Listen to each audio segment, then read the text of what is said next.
అంటే చూసేవాడికి ఓ కదా అనిపిస్తుంది. అయితే ఇవాళ ఉన్న పరుగులో ఇవేవీ లేవు. పరిగెడుతున్నారు వాళ్ళు, అది ఇది ఇది అది అది. కారణం ఏంటంటే వాళ్ళకి లక్ష్యం ఇవి కాదు. 5 నిమిషాల్లో 50, 6 నిమిషాల్లో 60, అది లక్ష్యం. వార్తలు ఇచ్చేయాలి ఫాస్ట్గా.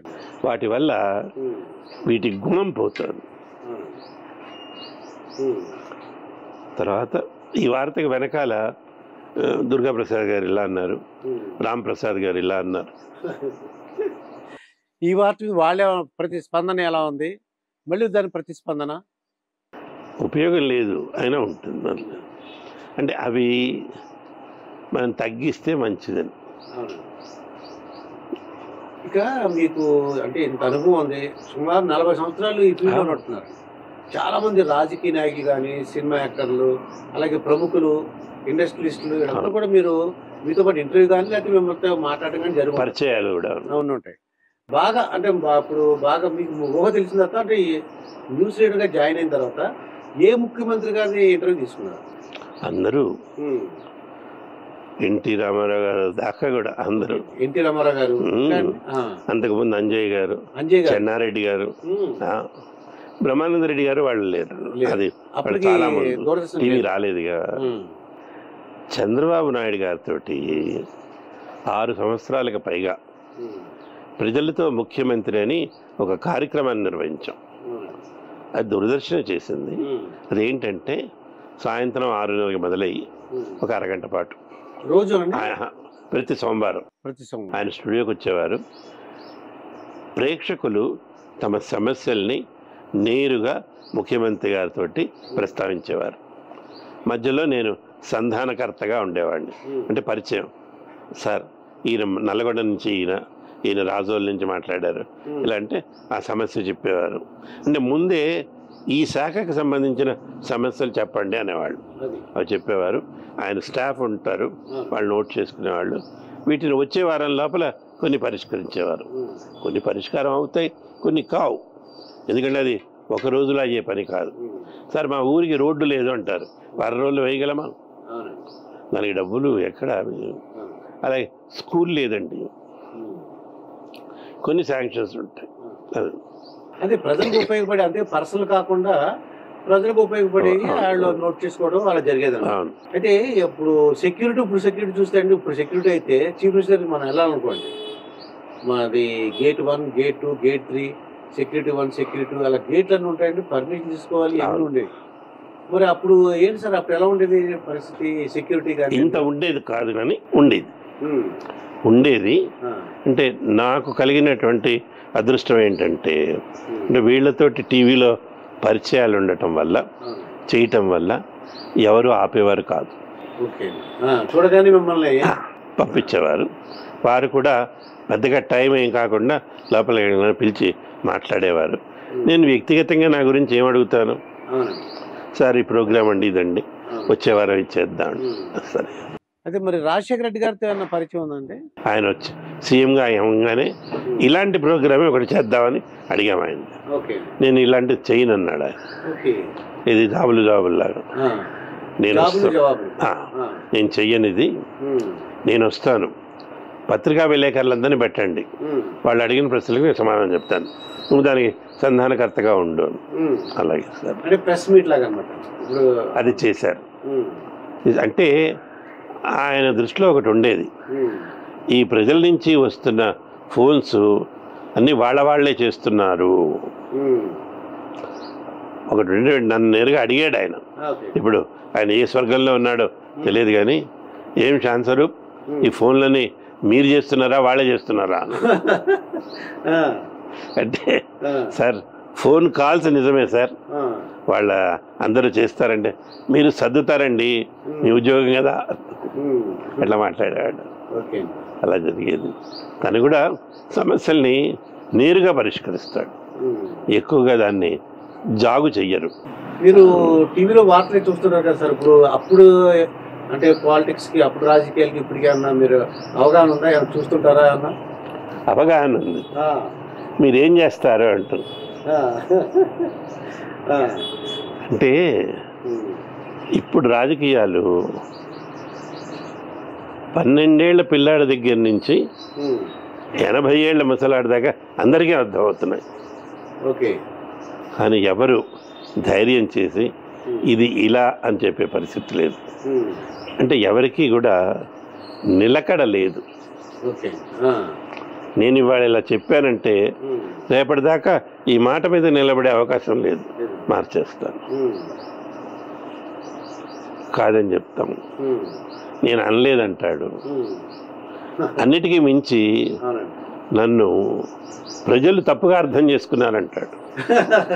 ఇది గొప్ప విషయం అండి. ఇది ప్రజలే తప్పుగా అర్థం చేసుకున్నారు. నేను అలా అనలేదు. నేను అన్నది వేరు, వాళ్ళు అర్థం చేసుకునేది వేరు. వాళ్ళతోటి వాగ్యుద్ధం అనవసరం. కానీ ఒకటి మటుకు జరుగుతుంది, మన సమాజం మీద 2 వర్గాలు విపరీతమైన ప్రభావాన్ని చూపిస్తున్నాయి. ఒకటి రాజకీయాలు, 2 సినిమాలు. సినిమా వాళ్ళు మేమేం వాళ్ళని చెడగొట్టాలని తీయట్లేదు, వాళ్ళు అడుగుతున్నారని తీస్తున్నామంట. ఎవరైనా మిమ్మల్ని వచ్చి అడిగారండి ఇలా చొక్కా లాగులు లేకుండా సినిమాలు తీయమని, లేకపోతే కథలు ఇష్టం ఉన్నట్టు చెప్పమని? అంటే వాళ్ళు మేమేం చెప్పాము, మీ దగ్గర ఉన్న కథలే మేము చెబుతున్నాం అంటారు. అంటే 10th క్లాస్ ఇంటర్మీడియట్ గర్ల్స్ అదే ఆ వయసులో ఉన్న పిల్లలు ప్రేమించుకోవడం ఒక ప్రేమేనా? అన్ని పనులు దానికి ఒక పద్ధతి కానీ ఇది కానీ ఏమీ లేదు. ఎవరు ఎందుకు చెప్పారు? ఇంకా ఏంటంటే వితండవాదం చేస్తారు. ఆ గుళ్ళ మీద ఆ బొమ్మలు చూపిస్తారు, అవి లేవా, మీరు గుడికి తీసుకెళ్ళావని చూపిస్తారు. మేము చేస్తే తప్పేంటి? అలాగే ఇప్పుడు కొత్త కొత్తవన్నీ వస్తున్నాయి. పెళ్ళిళ్ళే చేసుకోవాలా, పిల్లల్ని కంటానికి పెళ్ళిళ్ళు ఎందుకు? నేను ఎవరి తప్పు పడట్లేదు, ఎవరి స్వేచ్ఛ వాళ్ళకు ఉంది. ఆ అడిగే ముందు ఇది ప్రభావం, మీరు మీ ఇష్టం, మీ జీవితంలో మీరు చేసుకోండి, ఎవడు అడగడు. ఒక సమాజ వేదిక మీద వచ్చినప్పుడు అవి అడగాలా వద్దా, అవి చెప్పాలా వద్దా? అలాగే రాజకీయాలు కూడా. నిన్న నేను ఒక మాటని ఇవాళ నేను అనలేదని నన్ను మీరు తప్పుగా అర్థం చేసుకున్నాడు, చూసేవాడు ఏమంటాడు? ఆ ప్రభావం అవి తగ్గాలి అంటే మన టెలివిజన్ మాధ్యమం నిజాలనే చూపించాలి, వ్యాఖ్యానాలు తగ్గించాలి, అప్పుడు ఉపయోగపడుతుంది. అయితే మీరు ఈ సినిమాలు అన్నందుకు ఈ సినిమా హీరోలు లేకపోతే హీరోయిన్లు వాళ్ళతో పరిచయాలు కానీ ఇప్పుడు మాట్లాడటం ఉంది, పెద్దగా పరిచయాలు లేవు. నాకు తెలిసినంత వరకు అండి, ఇదివరకు ఏం చేసేవారంటే సెల్ఫీ, ఇప్పుడైతే సెల్ఫీలు తీసుకున్నారు. పూర్వం అయితే ఆ సినిమా వాళ్ళ దగ్గర ఆటోగ్రాఫ్లు తీసుకున్నారు. అంటే అటువంటి వాళ్ళతో ఏమైనా పరిచయం ఉందా? లేకపోతే నా ఆటోగ్రాఫ్లే చాలా మంది తీసుకున్నారు. ఓ సినిమా యాక్టర్లు అండి, వాళ్ళకి సరదాగా ఉండేది. పేర్లు ఏమైనా చెప్పగలరా అండి? వీళ్ళందరూ నాకు చెప్తేనే కోట శ్రీనివాసరావు వీళ్ళంతా. తర్వాత వేరే చోటుకి వెళ్తే కూడా వాడు అంటే నేను సినిమాల్లో వేసి విడుదల కాని సినిమాలు ఉన్నాయి. అలాంటి సందర్భాల్లో వెళ్ళినప్పుడు మర్యాదగా మాట్లాడతారు. వేరే వాళ్ళకి ఇచ్చే మర్యాదకి నాకు 10 ఎక్కువ ఇస్తారు, వచ్చి పలకరించి. ఇవి ఇదే సందర్భంలో వేడుక ఇక్కడ హైదరాబాద్ వేదిక నేను కూర్చుంటే సాయి కుమార్ వచ్చారు. నేను తెలియదు కదా అని గప్చిప్గా కూర్చున్నాను. అంత దూరం నుంచి నడిచి లేచి వచ్చాడు ఆయన. లేచి వచ్చి సార్ నమస్కారం అండి. నమస్కారం సార్, నా పేరు సాయి కుమార్ అండి. అన్యాయం మీరు ఇట్లా మాట్లాడారు అంటే నేను ముఖతః కలవలేదు, కానీ మిమ్మల్ని చూడకుండా మాకు రోజు గడవదు అంటే చాలా సంతోషం అండి, మీరంటే నాకు చాలా ఇష్టం అండి అని. వాళ్ళ నాన్నగారు కూడా చెప్పారు ఆ మాట, పిజే శర్మ గారు. ఆయన మద్రాసు నుంచి వచ్చినప్పుడు ఏదో ప్రోగ్రామ్కి స్టూడియోకి వచ్చారు, ఆయన చెప్తే. ఇంకా చిరంజీవి, బాలకృష్ణ వాళ్ళని సార్, నాగార్జున, అక్కినేని నాగేశ్వరరావు గారు, ఆయనతో నేను ఇంటర్వ్యూలు చేశాగా. ఓ ఇంటర్వ్యూ చేశారు, ఓకే అండి. ఆయన ఇంకా ఎక్కువ జోక్స్ ఎక్కువ ఉంటాయేమో. ఆయన పైకి ఎంత కనపడతారో అంత సీరియస్గా జోక్ చేస్తారు. అమ్మో ఆయన స్టూడియోకి వచ్చారు, నేను అన్నపూర్ణ స్టూడియోస్కి వెళ్ళి షూటింగ్ చేసాం, అవన్నీ ఉన్నాయి. మరి ఎన్టీ రామారావు అది చివరిలో ముఖ్యమంత్రి అయిన తర్వాత వెళ్ళాను. వెళితే వెళ్ళిన రోజు ఆయన గొంతు బాగాలేదు. ఓకే. మా గొంతు బాగాలేదండి మిమిక్రీ కూడా చేస్తున్నారు మీరు అంటే, సరే మళ్ళీ తర్వాత చేద్దామని. అలాగే సార్. అప్పుడు చంద్రబాబు కింద నిలబడి ఉన్నాడు వాళ్ళ ఇంట్లో. ఆయన కేవలం అల్లుడే. తర్వాత ఈయన సీఎం అయ్యాడు. ఇవన్నీ ఒక ఎత్తండి. నేను మర్చిపోలేని జ్ఞాపకం ఇంకోటి ఉంది. కేసీ అబ్రాహిం గారని గవర్నర్ గారు ఉండేవారు ఆంధ్రప్రదేశ్కి. ఆయన పెద్ద ఆయన, 80 ఏళ్ళ పైన ఉంటాయి. టీచర్గా పనిచేశారు ఆయన. ఇక్కడ గవర్నర్ అయ్యారు. ఆయన రోజు వార్తలు వినేవాడు. మలయాళీ, ఆయనకి తెలుగు రాదు, కానీ వార్తలు వినేవాడు. అంటే చూసిన దాన్ని బట్టి అర్థం అవుతుంది. చూసిన దాన్ని బట్టి ఆయన తన 5 ఏళ్ల పదవీ కాలం అయిపోయిన తర్వాత వెళ్ళిపోబోతూ సందేశాన్ని రికార్డ్ చేస్తామని అడిగారు. రమ్మన్నారు. చెయ్యబోతూ మా ఆఫీస్ వాళ్ళకి మెసేజ్ పంపించాడు ఆయన. ఆ పిల్లాన్ని పిలవండి, నేను కలవాలి అతన్ని అని. మా డైరెక్టర్ గారు భయపడిపోయారు. నువ్వేం తప్పు మాట్లాడావు, ఏమైనా చెడుగా ఉందేమో. గవర్నర్ గారు పిలిచారు. సార్ నేనేం మాట్లాడతానండి. సరే మర్నాడు వెళ్ళామండి. వెళ్తే నేను వస్తున్నాను ముందే చెప్పారు. ఆయన అక్కడ వాళ్ళ స్టాఫ్కి చెప్పారు, కూర్చోబెట్టారు. ఆయన మేడం నుంచి దిగాలి. మెల్లిగా దిగి వచ్చారు. పెద్ద ఆయన నడవలేరు. దిగి వచ్చి రాగానే మొదటి ప్రశ్న, ఆ అబ్బాయి వచ్చాడా? యాజ్ దట్ బాయ్ కామ్ అన్నారు. వచ్చేసారు. ఇలా చూశారు. నిలబడి sit down I am your fan. You know, I am a Malayali. I don't know Telugu.